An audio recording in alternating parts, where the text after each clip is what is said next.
Undocumented immigrants માટે સૌથી જોખમી ગણાતા રિપબ્લિકન સ્ટેટ ફ્લોરિડામાં એક જ વીકમાં 800 ઇલીગલ એલિયન્સને અરેસ્ટ કરાતા સ્ટેટસ વિના આ સ્ટેટમાં રહેતા લોકોમાં ડરનો માહોલ છે. ઓપરેશન ટાઇડલ વેવ અંતર્ગત એપ્રિલ 21થી 26 સુધીમાં 800થી વધુ લોકોની ધરપકડ કરવામાં આવી હતી. આ ઓપરેશનમાં આઈસની સાથે બીજી પણ ઘણી ફેડરલ અને લોકલ લો એન્ફોર્સમેન્ટ એજન્સીઝ જોડાઈ હતી. આઈસે આ અંગે જણાવ્યું હતું કે સ્ટેટ અને ફેડરલ એજન્સીઓ તેમજ લોકલ લો એન્ફોર્સમેન્ટે સાથે મળીને આવું ઓપરેશન પાર પાડ્યું હોય તેવી આ પહેલી ઘટના છે. DHSના સેક્રેટરી ક્રિસ્ટી નોએમે એક સોશિયલ મીડિયા પોસ્ટમાં જણાવ્યું હતું કે આ ઓપરેશન ક્રિમિનલ ઇલીગલ એલિયન્સ માટે એ વોર્નિંગ છે કે અમારા સ્ટેટ પાર્ટનર્સ તમને શોધી કાઢીને અરેસ્ટ કરશે અને તમને ડિપોર્ટ કરી દેવાશે. હોમલેન્ડ સિક્યોરિટીના પબ્લિક અફેર્સના આસિસ્ટન્ટ સેક્રેટરી ટ્રિશિયા મેકલોગીને આવનારા મહિનામાં સમગ્ર યુએસમાં આવા ઓપરેશન્સ શરૂ કરવામાં આવશે તેવી વાત કરી હતી.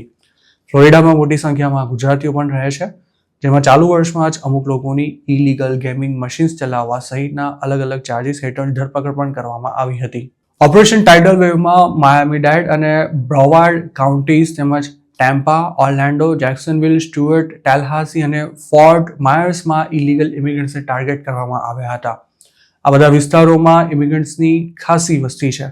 ટ્રમ્પ એડમિનિસ્ટ્રેશન દ્વારા ઘણા ઇન્ટરનેશનલ સ્ટુડન્ટ્સના વિઝા પણ રદ કરવામાં આવી રહ્યા છે. ત્યારે આ મહિનાની શરૂઆતમાં ફ્લોરિડાની ઘણી યુનિવર્સિટીઝે જણાવ્યું હતું કે તેની કેમ્પસ પોલીસે પણ આઈસ સાથે અગ્રીમેન્ટ પર સહી કરી છે, જેના પગલે ફ્લોરિડામાં સ્ટડી કરતા ઇન્ટરનેશનલ સ્ટુડન્ટ્સમાં પણ ડરનો માહોલ છે. ટ્રમ્પ એડમિનિસ્ટ્રેશનની આ કાર્યવાહીનો વિરોધ કરનારા ફ્લોરિડાના લોકોનું એવું કહેવું છે કે આ ઓપરેશન ભયનો માહોલ ઊભો કરવા માટે શરૂ કરાયું છે અને તેનાથી અનડોક્યુમેન્ટેડ ઇમિગ્રન્ટ્સ પર સેલ્ફ ડિપોર્ટેશન લેવા માટે પ્રેશર સર્જાશે.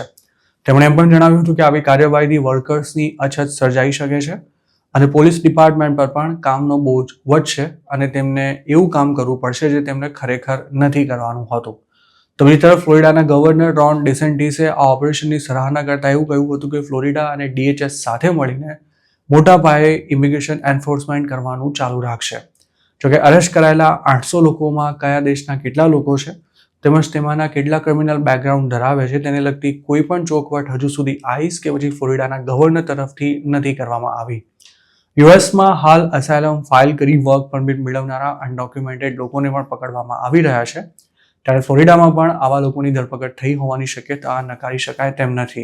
ફ્લોરિડાની તમામ કાઉન્ટીના 67 શેરિફ્સે ઇલીગલ ક્રિમિનલ ઇમિગ્રન્ટ સામેની કાર્યવાહીમાં 287G પ્રોગ્રામ અંતર્ગત આઈસને સપોર્ટ કરવાના અગ્રીમેન્ટ પર સાઇન કરી છે, જેના પગલે ફ્લોરિડામાં સ્થાનિક એજન્સીઓને સાથે રાખીને ઓપરેશન ટાઇડલ વેવ શરૂ કરાયું છે.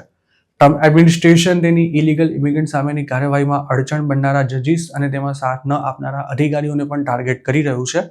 ત્યારે ફ્લોરિડાના એટર્ની જનરલ જેમ્સ ઓથમેયરે ગયા મહિને કહ્યું હતું કે તેઓ ઇલીગલ ઇમિગ્રન્ટ સામેની કાર્યવાહીમાં સાથ આપવાનો ઇનકાર કરનારા ફોર્ટ માયર્સ સિટી કાઉન્સિલ સામે તપાસ શરૂ કરવાનું વિચારી રહ્યા છે. જોકે થોડા દિવસો પછી સિટી કાઉન્સિલે ફરી વોટિંગ કર્યું હતું અને આઈસને સાથ આપવાની મંજૂરી આપી દેવાઈ હતી. ટ્રમ્પ સમર્થિત ગવર્નર પદના ઉમેદવાર ફ્લોરિડાની નેપલ સિટીના કોંગ્રેસમેન બાયરન ડોનાલ્ડ્સે પણ આ અંગે જણાવ્યું છે કે આઈસને મદદ કરવાનો ઇનકાર કરનારા સિટી કાઉન્સિલ મેમ્બર્સને જોબ ગુમાવવી પડશે.